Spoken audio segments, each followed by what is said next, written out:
everyone, welcome back to my channel. So today's video is going to be a DIY tutorial on how to make polygel.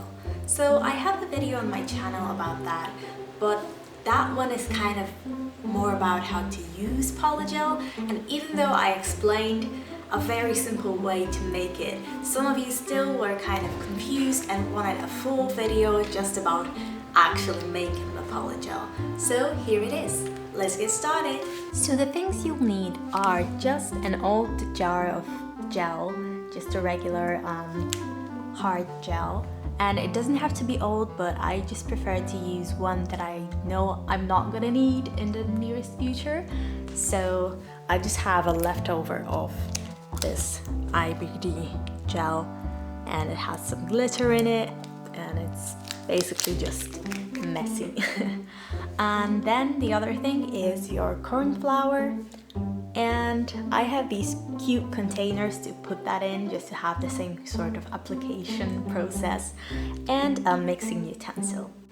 So you just want to take your gel and start adding the corn flour to it, and there is no specific measurements for this. You really have to eyeball it.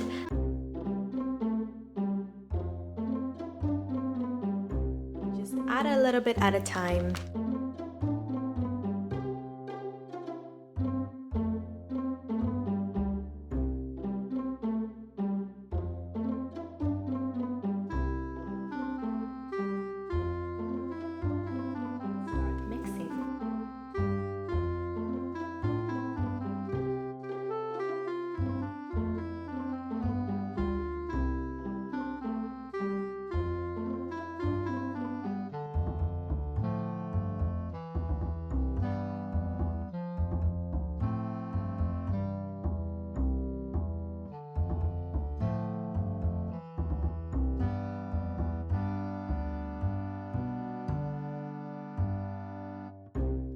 So this is how my gel looks like after I'm done mixing. It is very thick, and yeah, this is kind of the consistency I want it. So if you want it even thicker, just keep adding the cornstarch and keep mixing.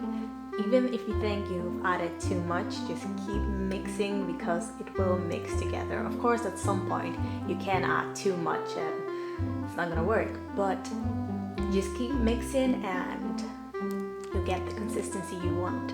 So as you can tell, it was a clear gel, and now because of the cornstarch, it has this like white kind of foggy natural color, if that makes sense.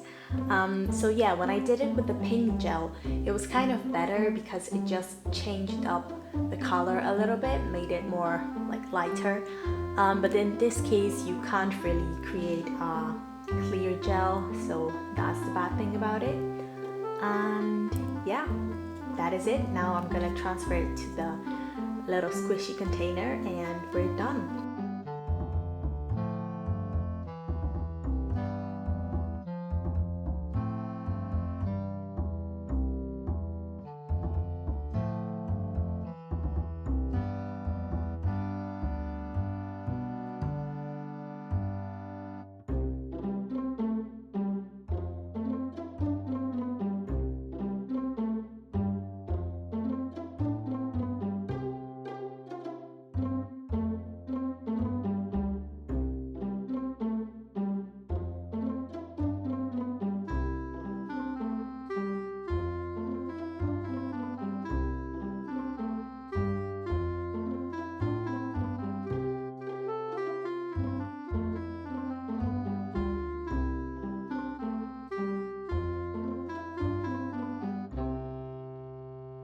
So yeah, here we have it, our own DIY polygel. It's super duper easy. You just basically mix the two together and put it in a different container.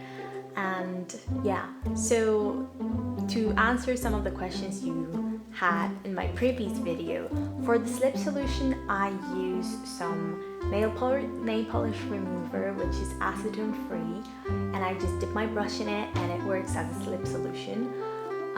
It is not dangerous for you.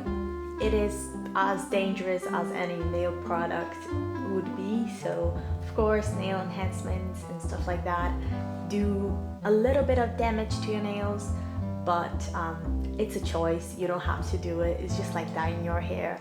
And this thing is just changing the consistency of a product that already exists using cornstarch or potato starch, which is a pretty much a natural product. So you don't have to worry about that. But of course, I wouldn't use that on my clients. It is more of a fun project and like a DIY for yourself if you want to try out the polygel before actually purchasing it, and just so you don't have to pay like $100 and then realize you don't actually like working with the product, because you know that would be kind of bad. Also, I just wanted to show you the difference between mixing gel with cornstarch and mixing gel with acrylic, because some people recommend doing that. And the reason why I don't recommend it is because acrylic actually sets in the container after quite some time, even though it was hidden. I know it's not taped around, and you should definitely, if your container is half transparent or transparent, you should definitely tape it around with some like dark tape or something like that, just to prevent the sunlight from, you know, reaching it. Just like I have here, it's like a piece of a bag and it looks very dodgy, but it does the job. So yeah, in this case with acrylic, it just sets in the container and it is basically like hardened now, and it's like gooey, like don't know how to explain it, but basically after some time it just doesn't work anymore. And I don't really like the consistency, because maybe it's just my acrylic that was quite a bit chunky, let's say, but the cornstarch is very powdery and it makes the consistency of this very, very nice. So yeah, that is it for today's video. I hope you guys enjoyed it. Don't forget to give it a thumbs up if you did, and if you have any more questions, leave them in the comment down below and I'll make sure to answer them. So yeah, I'll see you soon. Bye!